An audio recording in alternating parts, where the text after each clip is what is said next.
మనతో పాటు సురేష్ ఉన్నారు, ఓయూ విద్యార్థి. సో నీట్ దాని వెనకాల బీజేపీ వస్తాముందా, అది ఎట్లా చూడొచ్చు అన్న దీన్ని?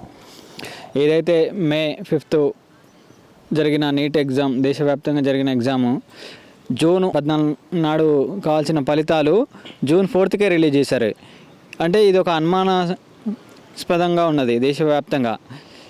ఇది ఒకే పరీక్షా పత్రం, ఒకే ఎగ్జామ్ రాసిన, ఒకే పరీక్ష కేంద్రంలో రాసిన ఎగ్జామ్ ఒకరికి ఒక 70 మందికి వచ్చినాయి అన్నమాట. ఇది ఆలోచించవలసిన విషయము. ఇంకోటి ఏంటంటే, దేశవ్యాప్తంగా 24 లక్షల మంది విద్యార్థులతోటి చెలగాటం ఆడుతున్నాము. ఇది ఎంతైనా తొందరగా ఇట్లాంటి మొన్న నీట్ జరిగింది, ఇప్పుడు నెట్ జరిగింది, ఈ పేపర్లు లీకులు జరుగుతున్నాయి. విద్యార్థి జీవితాలతోటి ప్రభుత్వాలు చెలగాటలు ఆడుతున్నాయి. తొందరగా వీరికి న్యాయం చేకూరే విధంగా గతంలో టీఎస్పీఎస్సీ మన రాష్ట్రంలో జరిగింది, ఇప్పుడు దేశంలో కూడా పెద్ద సంచలనం జరుగుతుంది. విద్యార్థులు ఎట్లా చూడవచ్చు అన్నది? అదే ఇప్పుడు ఈ ప్రభుత్వాల వైఫల్యాలని 100% చెప్పొచ్చు.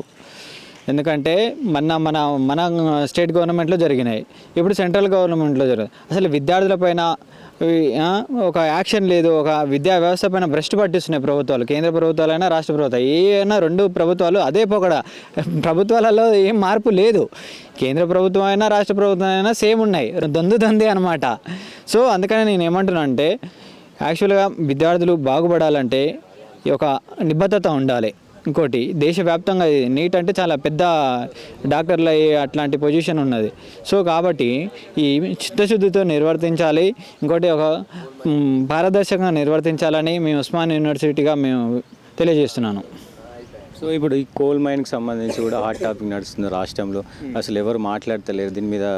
అంటే విద్యార్థి సంఘాలే కాదు, అటు ఎవరు కూడా స్పందించని పరిస్థితి. దాన్ని ఎట్లా చూడవచ్చు? అంటే బీజేపీ ఏమన్నా అంటే రాష్ట్రం మీద ఆధిపత్యం చేసే ప్రయత్నం చేస్తుందంటారా, లేకపోతే ఎట్లా? ఇప్పుడు కోల్ మైనింగ్ అంటే యాక్చువల్గా ఇది కొంచెం సెంట్రల్ గవర్నమెంట్లో ఉంటుంది, స్టేట్ గవర్నమెంట్లో ఉంటుంది. ప్రస్తుతానికి మరి సెంట్రల్ గవర్నమెంట్ తీసుకుంటా అని ఉంటుంది. మరి అది ఏ ప్రాతిపదికన ఉంటుందో మరి అది చూడాల్సిన అంశము.